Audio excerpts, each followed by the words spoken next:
నటి మాళవిక మోహనన్ ఇటీవల రాజాసాబ్ సినిమా ప్రమోషన్లలో భాగంగా కీలక విషయాలు వెల్లడించింది. ప్రభాస్ సలార్ సినిమాలో అవకాశం కోల్పోయినందుకు బాధపడ్డానని, అయితే ఆ తర్వాత విధి రాజాసాబ్తో తమను కలిపిందని ఆమె పేర్కొంది.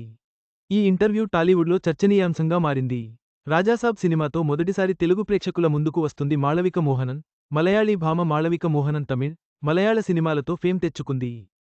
సోషల్ మీడియాలో రెగ్యులర్గా తన అందాలు ఆరబోస్తూ ఫోటోలు షేర్ చేసి తెలుగు ఆడియన్స్కి కూడా దగ్గరైంది. ప్రస్తుతం మాళవిక మోహనన్ ప్రభాస్ రాజాసాబ్ సినిమాలో నటించింది. రాజాసాబ్ సినిమాతో మొదటిసారి తెలుగు ప్రేక్షకుల ముందుకు వస్తుంది మాళవిక మోహనన్. రాజాసాబ్ సినిమా జనవరి 9న రిలీజ్ కానుంది. ఈ సినిమా ప్రమోషన్స్లో భాగంగా మాళవిక మోహనన్ ఇచ్చిన ఓ ఇంటర్వ్యూలో ఆసక్తికర విషయానికి తెలిపింది. మాళవిక మోహనన్ మాట్లాడుతూ, సలార్ సినిమాలో మొదట నాకే ఛాన్స్ వచ్చింది. ఆ సినిమాలో శృతిహాసన్ చేసిన పాత్ర కోసం మొదట నన్నే అడిగారు. నేను వెళ్లి ప్రశాంత్ నీల్ని కలిశాను కూడా. ఆల్మోస్ట్ ఆ సినిమా చేసేస్తాను అనుకున్నా. కానీ కొన్ని కారణాల వల్ల ఆ సినిమా చేయలేకపోయాను. అప్పుడు చాలా బాధపడ్డాను. ప్రభాస్ సలార్ సినిమా ఛాన్స్ పోయినందుకు బాధపడ్డాను. సలార్ ఛాన్స్ మిస్ అయిన కొన్ని నెలలకు రాజాసాబ్ ఛాన్స్ వచ్చింది. అప్పుడు చాలా సంతోషపడ్డాను. ప్రభాస్ని, నన్ను ప్రకృతి కలిపింది. మా ఇద్దర్ని విధి కలిపింది అనుకుంటాను అని చెప్పుకొచ్చింది.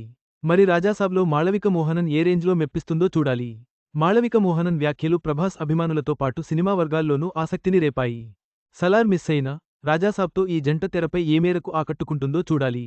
ఆమె తెలుగు డెబ్యూ కోసం ఎదురుచూస్తున్నారు. మీ అందరికీ నూతన సంవత్సర శుభాకాంక్షలు. ఈ వీడియో మీకు నచ్చినట్లయితే లైక్ చేయండి. మీ స్నేహితులకు షేర్ చేయండి. మా ఆంధ్రవిలాస్ ఛానల్ను సబ్స్క్రైబ్ చేసుకోండి. పక్కనే ఉన్న గంట గుర్తుపై క్లిక్ చేయడం మర్చిపోవద్దు. తాజా సినిమా వార్తల కోసం ఆంధ్రవిలాస్.net చూడండి.